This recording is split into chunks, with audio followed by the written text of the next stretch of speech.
అసలు ఈ group 1 exams మీద ఇంత రాద్ధాంతం జరుగుతూ ఉంటే ముఖ్యమంత్రి గారు ఇన్నిసార్లు మిస్ వరల్డ్ రివ్యూ మీటింగ్లు, ప్రపంచ సుందరులతో భోజనాలు ఇన్నిసార్లు చేసినారు. కానీ మరి ఇప్పటి వరకు 100 మంది విద్యార్థుల జీవితాలకు సంబంధించిన విషయం పైన, గ్రూప్ 1 ఎగ్జామ్స్లో జరుగుతున్న రాద్ధాంతం పైన ఇప్పటి వరకు కనీసం ఒక రివ్యూ మీటింగ్ అన్న. నాకేమనిపించిందంటే మొన్న ఒక ఫోటో కనబడింది. ఆ మిస్ వరల్డ్ పోటీలో అందరు క్యాబినెట్ మంత్రులు అందరూ పోయినారు. కనీసం అక్కడ ఒకసారి మాట్లాడినా బాగుండేది కదా అని అనిపించింది నాకు. మిస్ వరల్డ్ పోటీలకు పోయినారు, ఎంటైర్ క్యాబినెట్ ఒకటే టేబుల్ మీద కూర్చుంది మొన్న. మొత్తం క్యాబినెట్, ఉత్తమ్ కుమార్ రెడ్డి గారు కానివ్వండి, శ్రీధర్ బాబు గారు కానివ్వండి, ముఖ్యమంత్రి గారు కానివ్వండి. ఆ రోజైనా మరి ఇన్నేళ్ళు చదువుకున్న విద్యార్థులు గ్రూప్ 1 ఎగ్జామ్ వాళ్ళ ప్రాణం పనంగా పెట్టి, వాళ్ళ తల్లిదండ్రులు పనంగా పెట్టి ఇన్ని సంవత్సరాలు విద్యార్థులు చదువుకొని పరీక్షలు రాస్తే వాళ్ళకున్న సందేహాలని మనం కనీసం నివృత్తి చేయట్లేదు. కనీసం ఒకసారి రివ్యూ మీటింగ్ పెట్టుకుందాము అని కూడా ముఖ్యమంత్రి గారికి ఆలోచన రాలేదు. ఏమన్నా అంటే ఒకప్పుడు పరీక్షలు నోటిఫికేషన్లు పెట్టమని చెప్పి రోడ్డెక్కినారు విద్యార్థులు, ఇవాళ నోటిఫికేషన్లు వద్దు అని చెప్పేసి రోడ్డెక్కుతా ఉన్నారు. ఒకసారి నేను ముఖ్యమంత్రి గారిని అడగదలుచుకున్నాను, ముఖ్యమంత్రి గారు ఏ విద్యార్థులు ఇప్పుడు నోటిఫికేషన్ వద్దని చెప్పినారో మీరు దయచేసి మా అందరికి చెప్పాలి. ఇక నెక్స్ట్ మీ ముఖ్యమంత్రి గారు ఏమంటారంటే రైతులైనా రైతు బంధు ఇవ్వద్దని చెప్పి రోడ్డెక్కినారు, మహిళలను మాకు పెన్షన్ వద్దని రోడ్డెక్కుతా ఉన్నారు. ముఖ్యమంత్రి గారు రైతులు నాకు రుణమాఫీ వద్దు అని చెప్పి రోడ్డెక్కినారు అన్న మాటలు మాట్లాడతాడు ఈ ముఖ్యమంత్రి గారు. ఇప్పటి వరకు నాకు తెలిసి ఏ విద్యార్థో ఏ నిరుద్యోగో మాకు నోటిఫికేషన్లు వద్దు అని చెప్పి ఇప్పటివరకు రోడ్డెక్కిన దాఖలా లేవు. ఈ ముఖ్యమంత్రి గారు ఆ మాటలు మాడుతూ ఉంటారు. అసలు ఎందుకు ఇన్ని ప్రాబ్లమ్స్ వస్తూ ఉన్నాయి? ఈ విద్యార్థులు అడిగిన సమస్యల్ని ఇప్పటి వరకు విద్యార్థులు కనీసం 2000 వాళ్ళ గ్రీవియన్సెస్ కానీ వాళ్ళ సందేహాలు కానీ గవర్నమెంట్కి రాసినారు. గ్రూప్ 1 విద్యార్థులందరూ ఇప్పటి వరకు ఆర్టీఐ నుంచి కానీ, గవర్నమెంట్ నుంచి కానీ, క్యాబినెట్ నుంచి కానీ ఇప్పటి వరకు ఒక్క రిప్లై రాలేదు. అప్పుడే వాళ్ళు మా దగ్గర రావడం జరిగింది. దాని గురించి కోర్టుకి వెళ్ళినారు. కానీ ఇప్పటి నుంచి గవర్నమెంట్ తరఫు నుంచి కోర్టు కూడా కొన్ని సందేహాలు లేవనెత్తింది. ఆ సందేహాలు కూడా గవర్నమెంట్ కనీసము ఇప్పటి వరకు నివృత్తి చేయలేదు.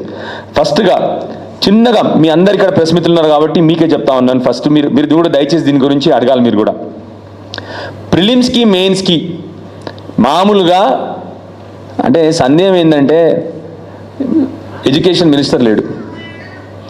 రెండోది అనకూడదు కానీ విద్యార్థులు ఏమంటా ఉన్నారంటే, సార్ ఈ ముఖ్యమంత్రి గారు ఎప్పుడు తను పోటీ పరీక్షలు రాలేదు కాబట్టి పోటీ పరీక్షలకు ఉన్న ఇంపార్టెన్స్ తనకు తెలియదు, అందుకొరకే తను కనీసం రివ్యూ మీటింగ్ పెట్టట్లేదు, మా కష్టాలు చెప్పినా పట్టించుకోవట్లేదు అని చెప్పి విద్యార్థులు చెప్తా ఉన్నారు.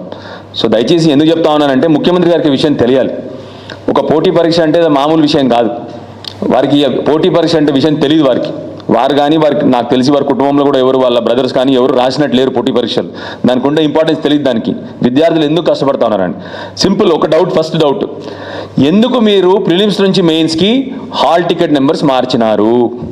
సో ప్రిలిమ్స్లో ఎవరు క్వాలిఫై అయినారు, మెయిన్స్కి వాళ్ళ same qualification same hall ticket number లేదు. సో ప్రిలిమ్స్లో నుంచి ఎవరు మెయిన్స్కి వచ్చినారో ఎవరికి తెలియదు. ఇప్పుడు ప్రిలిమ్స్ నుంచి మెయిన్స్కి ఎవరు వచ్చినారో తెలియదు, ఎందుకంటే హాల్ టికెట్ నెంబర్లు మారిపోయినాయి. నెంబర్ 1. నెంబర్ 2, మీరే మీ బోర్డు నుంచి ఏమి ఇచ్చినారంటే 8 మంది విద్యార్థులు ఎగ్జామ్కి అప్లై అయ్యారని చెప్పి ఇచ్చినారు. 2093 మంది విద్యార్థులు, కేవలం 21,093 మంది విద్యార్థులు ఎగ్జామ్కి అపియర్ అయినారు, అటెండెన్స్ ఉందని చెప్పి మీరు ఇచ్చినారు ఫస్ట్. ఆ తర్వాత మీరే రిజల్ట్ ఇచ్చినారు. రిజల్ట్ ఎంత మందికి ఇచ్చినారు తెలుసా? 21,103 మందికి. అంటే పరీక్ష రాసిన దానికంటే 10 మందికి ఎక్కువ మందికి రిజల్ట్స్ వచ్చినాయి.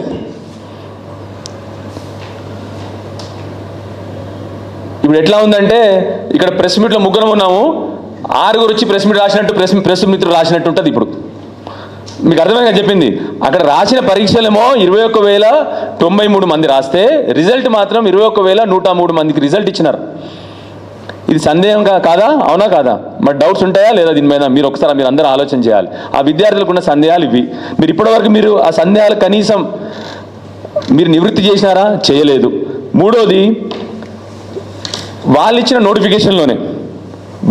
నోటిఫికేషన్లోనే బ్రహ్మాండంగా రాసినారు. పారా 15.2లో the mark list of main examination mark list of the main examination of all the candidates అంటే అందరిది కూడా will be displayed on the commission's website. అంటే అందరిది కూడా కమిషన్ వెబ్సైట్ పైన మేము ప్రొవిజనల్ మార్క్ లిస్ట్ డిస్ప్లే చేస్తామని చెప్పి వాళ్ళు ఇచ్చిన నోటిఫికేషన్, ఇది నేను చెప్పేది కాదు, వాళ్ళు ఇచ్చిన నోటిఫికేషన్లో అందరిది కూడా మేము డిస్ప్లే చేస్తామని చెప్పి ఇస్తారు. మరి మీకు విషయం తెలుసా, ఇప్పటివరకు ప్రొవిజనల్ మార్క్ లిస్ట్ ఎవరిది డిస్ప్లే చేయలేదు. ఇప్పటివరకు ప్రొవిజనల్ మార్క్ లిస్ట్ డిస్ప్లే చేయలేదు. మరి విద్యార్థులకు డౌట్లు వస్తాయా లేదా? వాళ్ళు అడిగిన ప్రశ్నకి మరి జవాబు చెప్పాల్సిన అవసరం ఉందా లేదా ప్రభుత్వం బయట నుంచి? దయచేసి ఇలాంటివన్నీ ఉన్నాయి. మూడోది, ఒకే ఒక కాలేజీలో ఏం జరిగిందంటే కోటి విమెన్స్ కాలేజీలో అబ్బాయిలు కోటి విమెన్స్ కాలేజ్ ఎందుకు అబ్బాయిల్ని రానిలేదు? కోటి విమెన్స్ కాలేజీలో సెంటర్ ఉంది. ఆ సెంటర్లో అత్యధిక విద్యార్థులకి దీంట్లో ఇప్పుడు సెలెక్ట్ అయినారు. దగ్గర 563 మంది టోటల్ సెలెక్షన్ జరిగితే అక్కడ కేవలం ఆ ఒక్క సెంటర్లోనే 71 అంటే 12.61% మంది ఒకటే సెంటర్ నుంచి సెలెక్ట్ అయినారు.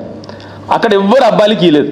సో వీళ్ళకి డౌట్ ఏంటంటే ఎందుకు మీరు కేవలం అమ్మాయిలు విమెన్స్ కాలేజ్లో పెట్టినారు, అట్లా మమ్మల్ని అబ్బాయిలు కూడా ఎందుకు పెట్టలేదు అంటే, లాయర్ ఏం చెప్తాడంటే కోర్టులో, అబ్బాయిలకి అక్కడ పెడితే వీళ్ళు బాత్రూంలోకి పోయి కెమెరాలు పెడతారంట.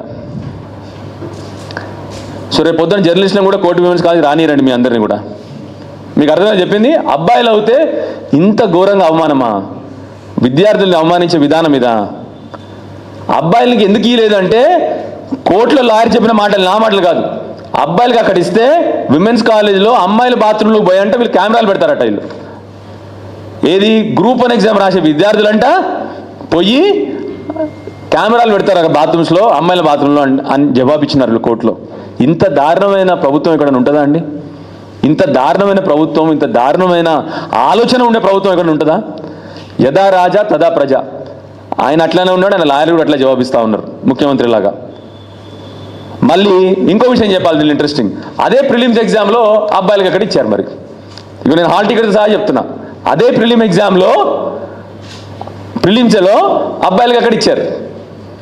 మెయిన్స్కి వచ్చేసరికి అబ్బాయిలు కెమెరాలు పెడతారట. అంటే ప్రిలిమ్స్లో కెమెరా పెట్టిన వాళ్ళు పోయి ఫైనల్స్ మెయిన్స్లో కెమెరా పెడతాడా? మీకు అర్థమైందా? సో ఇక హాల్ టికెట్ సహా చూపెడుతున్నాం మీకు. ప్రిలిమ్స్లో అక్కడ అబ్బాయిల్ని రాయనిచ్చారు ఎగ్జాము, మెయిన్స్లో రాయనిరు వాళ్ళని. అది అన్నిటికంటే దారుణం అంటే విద్యార్థులంట ఇంత బ్రహ్మాండంగా గ్రూప్ 1 చదువుకునే పిల్లలంట పోయి బాత్రూంలలో కెమెరాలు పెడతారంట. ఇక ఇంత దారుణంగా ప్రభుత్వం రెస్పాన్స్ ఇస్తే కోర్టులలో ఇంక ఎక్కడ పోతుంది ఈ ప్రభుత్వం? ఈ రాష్ట్రం ఎక్కడ పోతా ఉంది? ఇలాంటి నాయకుడు ఉన్నాడు ఈ రాష్ట్రానికి అని చెప్పి నిజంగా బాధేస్తూ ఉంది. మీరు చదువుకొని పరీక్షలు రాస్తే తెలుస్తుంది ముఖ్యమంత్రి గారికి ఎట్లా ఉంటుందో విద్యార్థుల కష్టము. రాసి అనుభవించిన వాళ్ళం కాబట్టి చెప్తా ఉన్నాం, ఏదో మామూలుగా ముచ్చటి చెప్పట్లే మేము. రాసి పోటీ పరీక్షలు రాసిన వాళ్ళం కాబట్టి గట్టిగా చెప్తా ఉన్నాం మేము. దయచేసి విద్యార్థులను అట్లా అవమానపరచకండి, మీరు అంత ఘోరంగా మాట్లాడొద్దు విద్యార్థుల గురించి అని మళ్ళొకసారి ముఖ్యమంత్రి గారు చెప్తా ఉన్నాను. నాలుగోది, తెలుగు మీడియం విద్యార్థుల గురించి వీళ్ళకి ఉన్న డౌట్ ఏంటంటే, అసలు తెలుగు మీడియం విద్యార్థులు నా 563 మంది సెలక్షన్లో అస్సలు తెలుగు మీడియం విద్యార్థులను సెలక్షన్ చేయలేదు.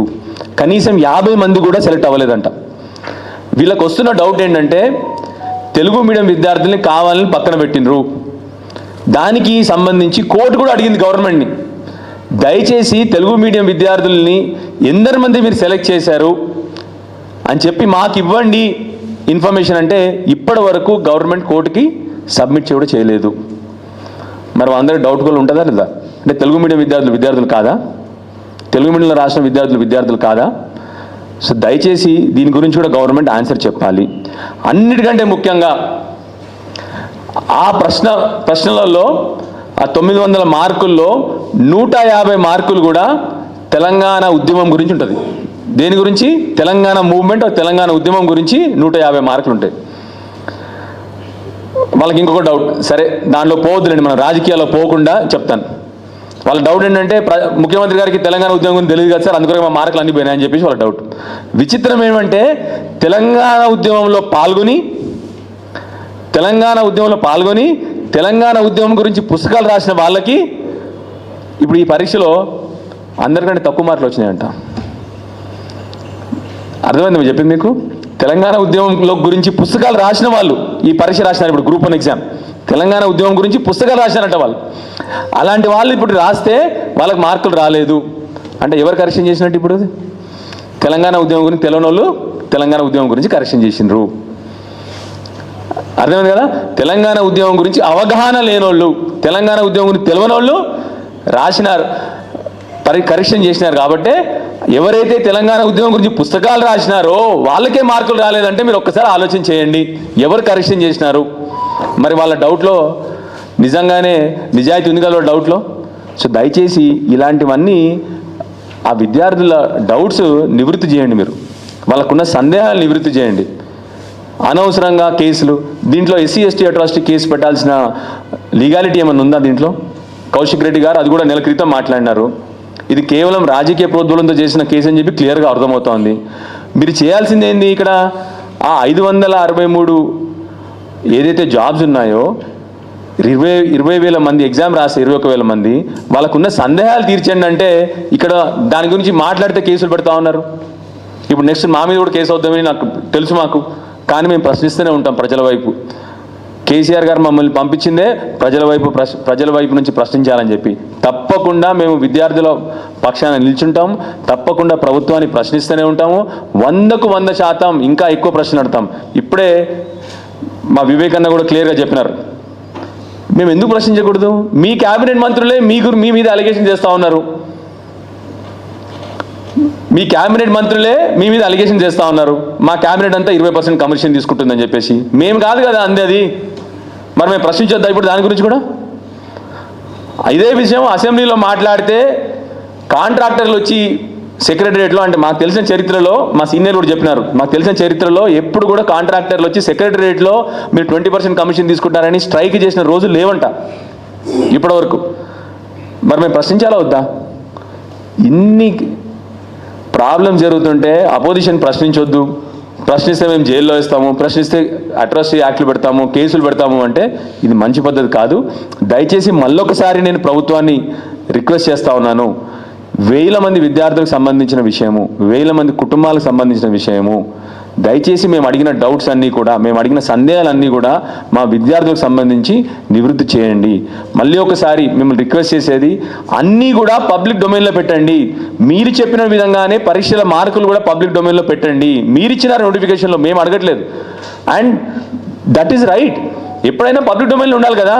మీరు పబ్లిక్ డొమైన్లో మార్క్స్ పెట్టకుండా ఏది కూడా పబ్లిక్ డొమైన్లో పెట్టకపోతే ఎవరికైనా డౌట్లు వస్తాయి. అన్నీ కూడా ఎవరి మార్క్స్ అయినా మేము అందరం పరీక్షలు రాసాము, మా పరీక్ష మార్కులు కూడా పబ్లిక్ డొమైన్లో పెట్టినారు. అప్పుడు అందరినీ కూడా పబ్లిక్ డొమైన్లో పెడతారు, ర్యాంకులు పబ్లిక్ డొమైన్లో పెట్టాలి, సెలక్షన్ ఎలా జరిగిందో పబ్లిక్ డొమైన్లో పెట్టాలి. దయచేసి మళ్ళీ ఒకసారి మిమ్మల్ని అన్నీ కూడా విద్యార్థుల గ్రూప్ 1 పరీక్ష రాసిన విద్యార్థులందరూ డౌట్స్ నివృత్తి చేయాలి, అన్నీ కూడా పబ్లిక్ డొమైన్లో పెట్టాలని చెప్పి మళ్ళీ